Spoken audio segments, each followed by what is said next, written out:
Hello and welcome to Just a Tiny Amount, your channel for all things stop motion. I'm Gordon Craig, and I've been seeing a lot of people on forums asking how to get started in stop motion. I'm conscious that not everybody has access to a fully equipped studio, so I thought it might be interesting for you to have a look at how I animate when I'm at home. Let's go and have a look at my workshop.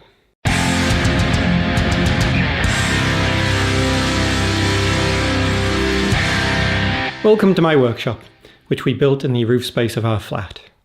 I assure you, it is always this tidy and well organised.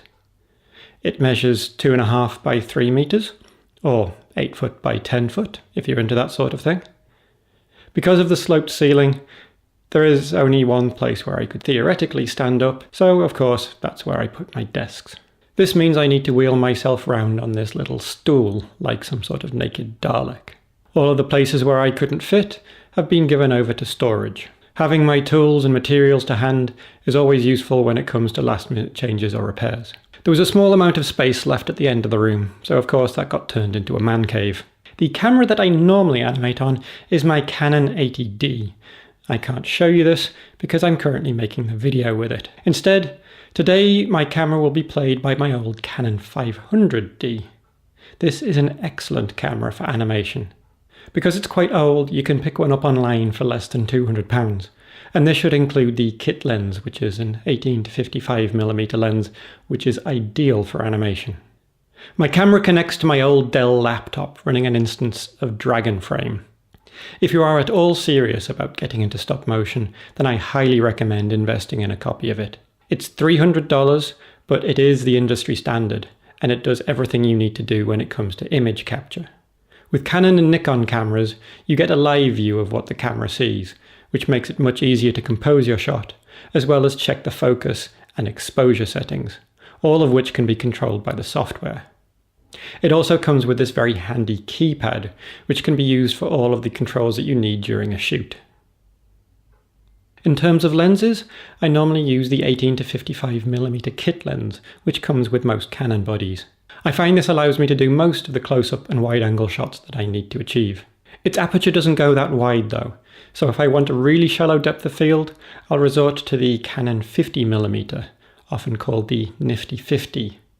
This has an f-stop of 1.8, which allows some really nice shallow depth of field effects. If I need to do any wide-angle shots, then I have a 10 to 18mm lens, but I mainly use this for making videos. In terms of lighting, there are 2 spotlights mounted in the ceiling.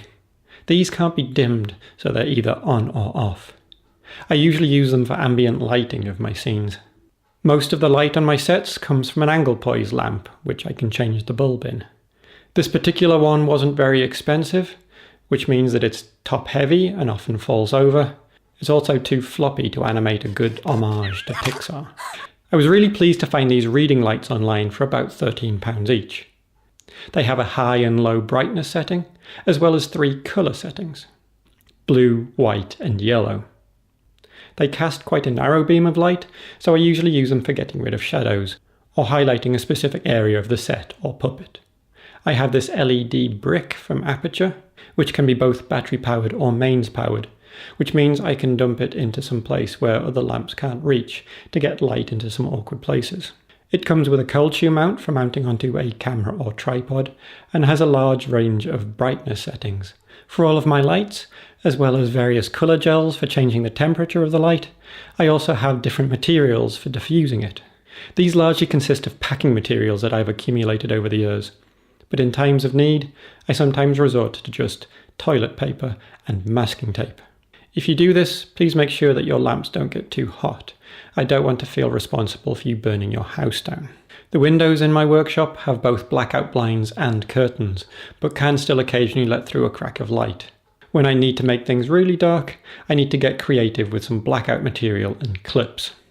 In terms of holding things in place, I do have a relatively cheap tripod which does the job most of the time, as long as you don't go anywhere near it.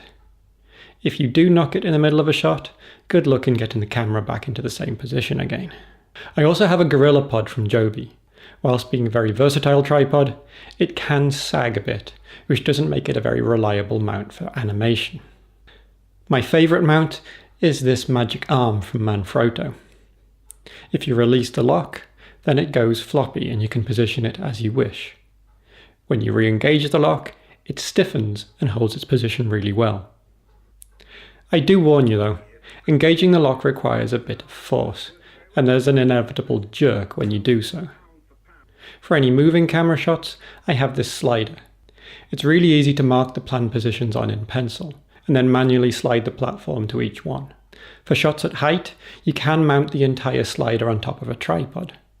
Unfortunately for me, the head of my tripod is made of flexible plastic, so the whole thing will droop depending on which end of the slider the camera is at. If I want to keep everything steady, then I need to turn it into an upside down suspension bridge by using a copious amount of string. I generally use tie-down rigging for my puppets, which means that I need to drill a hole wherever they place their feet. This is not something that I want to do with my work surface. So in these situations, I construct a stage from my wood pile.